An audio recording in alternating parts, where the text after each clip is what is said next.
I was camping next to this fun couple that lives full-time in their 25-foot Airstream Flying Cloud for the past 4 years. And I was super curious how they managed to live in such a tiny space. So I asked them if they'd give me a tour and tell me how they do it. This is our kitchen or dinette area where we eat all our meals together, and we like it that it's in the back of the trailer because we've got these fantastic windows back here that offer the views like you see here. So this is really one of the main reasons that we were drawn to the Airstream to begin with. These are our storage cabinets, and one of the things that you decide when you live in a small home like this, and it really is a tiny home, is you adopt more of like the minimalist style. So these are our dishes. We have 4 plates and 2 bowls, and literally that's all we have. Paper plates. Yeah, we have paper plates that we use quite frequently, but we don't have tons and tons of plates like we used to have in the house. So that's our dishes. Our DVD player is there. Over here is where we keep our pots and pans. So we've got a large pot, a medium pot, a small pot, Keith's coffee pot, and a strainer, and that's it. One of the neat things when you retire and you decide to do the full-time RV life is when you choose your trailer, like we did with the small size, it works great for 2 people. There are occasions, though, that you might want somebody to spend the night with you. So in that situation, this does break down and it lowers to this level, and then of course the cushions will cover the table, so this will make a bed. When the table lowers down and goes into the bed, you could probably call it a full-size bed. You could easily sleep a couple children here, and then somebody could sleep here. So it can sleep 4 people, but we like to say it sleeps 2 comfortably. We've had our son and daughter spend a weekend with us one time, and they utilized this, and they slept well enough. It's probably not like sleeping at their home, but it works well, so it will sleep 4 comfortably. This is actually our 4th RV. We've had 2 motorhomes and 2 fifth wheels, and this is our smallest one, which is kind of odd since we were going to live in this one, that we chose to go smaller. But we were a little bit concerned about storage with the Airstream unit because it doesn't have what some of the bigger units have, where it has the pass-through storage underneath. So we were a little bit worried about that. But once we kind of cut out the necessities of what we needed and didn't need, it's worked quite well. We've got several large bins underneath here that we can keep lots of stuff in. We just chose to get a couple of tubs to organize our stuff well. You make use of every little cubby you have, so Keith's shoes go there, and then that's another fold-down storage underneath the sofa there as well. Oh, I love that you have a spot for shoes. Yeah, we just tuck them in there. Welcome to our kitchen. It's small, but it does the job. We have stovetop here that has 3 burners. Underneath here, of course, we keep this down on travel days and when we're not using it so that we can set things on top. And then our oven down below is a combination microwave and convection oven. And we had never used a convection oven before, but it really works quite well. We can cook anything in there that you can cook in a regular oven. So we've been real pleased with that. We've got storage underneath both sides here. It does go back all the way to the wall. Some people, and maybe myself included, originally thought the trash can would be an issue because it's kind of small underneath there, but it really isn't because we don't generate as much trash living in the Airstream as we did at home. So you adapt, and it hasn't become a big deal. And then of course you've got the storage up here. This is our dry storage, and we keep the few mixing bowls that we have and the few Tupperware that we have. We no longer accumulate 100 Tupperware bowls with missing lids that we can't find anywhere. And this area here I use as my liquor cabinet. So I have my alcohol in here and anything else that I need to squeeze in somewhere. And then we do have a sliding pantry that's been really handy. So that's easily accessible and stores quite a bit of stuff. This is our silverware drawer, and like I said with our plates, we've got 4 forks, 4 spoons, 4 knives. You just learn to minimalize. We don't have a dishwasher, but I mean, you wash after you eat, and it's kind of nice because that way stuff is not laying around or waiting to be unloaded from the dishwasher, and it takes 5 minutes to wash the dishes and put them up. So we like it. That's our junk drawer. Everybody needs one of those. Yes. And then our longer utensils here. And this is our storage where we keep our canned goods. We've got another storage cabinet here, and this one, Keith modified it a little bit. When we got it, it didn't have these little pistons on the side, so you had to hold the door when you wanted to put stuff in and out. And we saw somebody online that had added these, and so we just ordered them, and it took Keith about 10 minutes to put them in. But that way you can access it without having to hold it.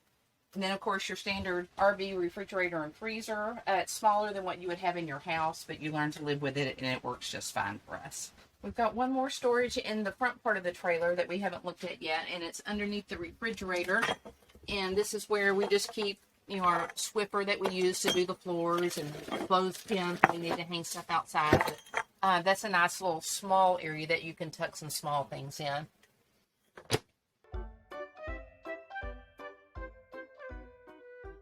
All right, this is our boudoir, our bedroom, and first thing you'll probably notice is that we have the twin beds. That's an option that Airstream has on several of their trailers. The Flying Cloud is one of them. It allows you so much more room when you're living in the trailer to be able to walk around each other, and we could both sit on the beds if we need to when you're changing your clothes. This is just great space. The other options does come with a twin bed. The twin bed would take up this whole space, and you would have a small narrow space on either side. We looked at some of those, and the beds, I'm sure, are super comfortable, as are these, surprisingly. But we just felt like this would give us a lot more living space. So Keith sleeps on his side, I sleep on mine. And when we want to get romantic, we can get creative. But this works great for us. So it gives us a lot more space back here. It has the built-in nightstand in the middle, which is really nice, so I can keep books. They do have charging ports for your phone on either side of the bed. I've got 2 on my side, and Keith has 2 on his side, so that's a really nice option as well. The drawer is surprisingly large. When we first moved into the trailer, we just kind of threw everything in the drawer, and obviously that didn't work because it became another junk drawer. So I just found some small organizers at Target, and we put all our stuff in there, and that's worked really well also. As far as clothes storage, for what we carry, we're not what you'd call clothes horses, so we don't have a whole lot of clothes, but we have all the space that we need for them. Each of these opens over our bed. Keith keeps his shirts and things here, and these are my shirts and shorts over here. So those are very convenient. Then we've got another one on this side. It's not quite as deep as the one here, but it serves its purpose quite well for what we need. And then we've also got another closet here. It came with it does come with a bar that you can put some hanging clothes in, but we found that we didn't need it. We just kind of use it for extra storage. So Keith throws some of his stuff down here, and we've got paper towels and things like that. But as you can tell, we've got a shelf here that's mostly empty, so we've just got a ton of storage there. And on the subject of storage, we've got even more down here underneath both sides. They come with little pull-out tubs where you can put things in the tubs, both on the bottom and another one. Actually, Keith only has one. I think mine has 2. So that's the storage on that side. Switch over here. I've got one here that's a little bit smaller, but works for my raincoats and my rain gear and backpacks and things like that. And then this one here is where I've got the 2 tubs that I can store things in. One on the top and one on the bottom. So that's great additional storage as well.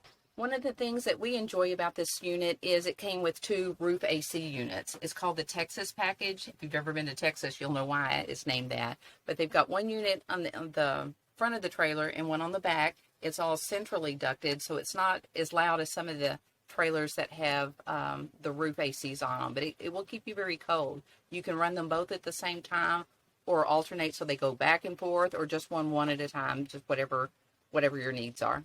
And that's where the air comes out. Of course, they will swivel. As far as privacy goes, sometimes it is nice to be able to close a space off. I tend to like to read at night after Keith goes to bed, so occasionally I'll stay up here so the light doesn't bother him, but it does have the accordion door that will snap right here and provides some privacy for changing clothes or whatever you need it for.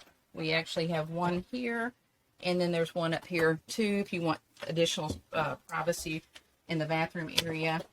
This one does the exact same thing here. Oh, that's nice. Yeah.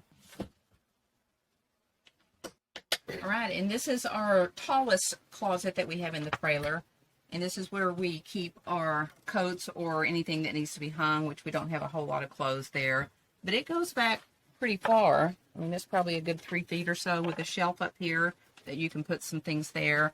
And then underneath here, we keep a few things on the bottom of the closet as well. This is our bathroom. Of course, we've only got the one bathroom in the 25-foot trailer, but it serves all our purposes. So if you want to look in here, of course, we've got just a small round sink, but tons of storage on underneath there and on the side. And then storage underneath the mirror as well for any type of incidentals we want to keep there. We added the little containers here so that we could have a little bit more organization there. We did add this full-length mirror. It didn't come with the mirror on the door, and we didn't have one, so that was nice to be able to add that. Just a cheap Walmart mirror that we added to the door. All right, and here is our shower. And then it does have the removable shower head. And as far as space, again, height-wise, I'm 5'8". Keith is almost 5'11", and we fit in here just fine. You can stand up with no problem. Yeah, very spacious. Very spacious. I am curious. Do you mind sharing how much you paid for it and letting us know if you think, after owning this Airstream for 4 years, if you think it's worth it or has it been worth it? The size, the 25-foot, allows us to get into places that some of the larger RVs are not able to get in. I think they're great and they're very roomy, but for us, we wanted something that we could do some boondocking in and get into some of the state parks that tend to have smaller campsites and that sort of thing. But absolutely no regrets. None whatsoever. And the resale, if and when we get ready to sell this, the resale on the Airstreams tends to be a lot better than some of the other RVs. So I don't know when we're going to stop living this kind of lifestyle, but at some point I'm sure we will. And I think the resale, that the Airstream will hold its resale a lot better. A long time from now. Hopefully. I'm glad you mentioned boondocking, because I think everybody thinks about owning an Airstream. They think about being out in the wilderness, right?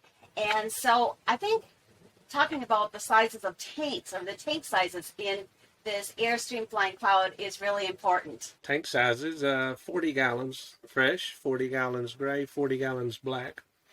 Our blacks can last us 3 or 4 weeks. The gray, we've learned to make it about a week on the gray tank at 40 gallons. Usually the biggest problem is fresh water, but we carry a little 6-gallon tank around. Whenever we go into town, we just pick up 6 gallons of water and put it in the tank, and we can stay as long as we want. But it's not a problem whatsoever. And boondocking is where you typically will find your prettiest campsites. We boondocked on the north rim of the Grand Canyon, which was just stunning. Literally 5 feet from our door was the ledge to the Grand Canyon. We spent almost 10 days in Crested Butte, Colorado last year, and it was gorgeous. Grand Teton Mountains in the front of them. Yeah, so boondocking is really one of our favorites. Of course, you have to have either a generator or solar panels to do that. And we have both that we carry with us in our truck. We prefer the solar. Yeah, solar is better because it's paid for and it's cheap, and you don't have to get the gasoline to put in the generator. We've never used the generator. Well, we used it on the One time. edge of the Grand Canyon to make margaritas.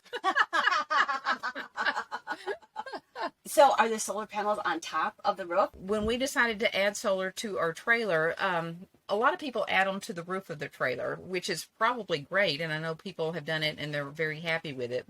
We opted to get a ZAMP panel. It's made by ZAMP, and it's a suitcase panel that about 50 pounds, and it just folds out. So you've got 2 big panels. The Airstream comes wired so that you can just plug it into the front of the batteries, and the ZAMP panel, you can move it as the sun moves throughout the day, and that was really the main reason why we went that route. We like to park in shade when we can because it keeps the trailer cooler, but you have to have sunlight in order for the solar to work. So the ZAMP panel goes to the outside on the front of the trailer, and we move it around throughout the day as needed. 30-foot cord on it. It's 230 watt, 15 amp ZAMP. And that keeps us charged for everything we need. You cannot run the air conditioner using it, but we can watch TV, we can make coffee. Run our ice maker. Yeah, it allows us to stay out boondocking for easily a week to 10 days as long as we have sunlight. So buying the Airstream 25-foot Cloud has been one of the best decisions we've ever made, and we don't have any regrets. We would do it again. When we bought it, we paid, I think it was right at $76,000. Yeah, $76,000, which is probably a little pricey for some RVs or trailers, but knowing that we were going to be living in it, we wanted something that would be durable. Airstream's been around for decades and decades, and they have a great reputation for their durability, and we would agree with it based on the time that we spent living in it. If people want to get a hold of you and follow your journey as full-time RVers in your Airstream, what's the best place for them to do that? We have a Facebook page called Footloose and Fabulous where we document our travels, and we'd love to have you like us and follow along with us. Meeting people along our journey is really one of our favorite things that we've enjoyed. We've met some of the nicest people, and our page just allows us to stay in touch with people we met. We enjoy it. We try to post at least daily where we are and things that we've done to help people know the area a little bit better and just enjoy the journey with us. But Thank you. Keith likes to say he's the fabulous and I'm the footloose. Either way, I'm okay with that. Footloose is fine with me. But Footloose and Fabulous. Oh, thank you so much, you guys. That was fun. Yeah.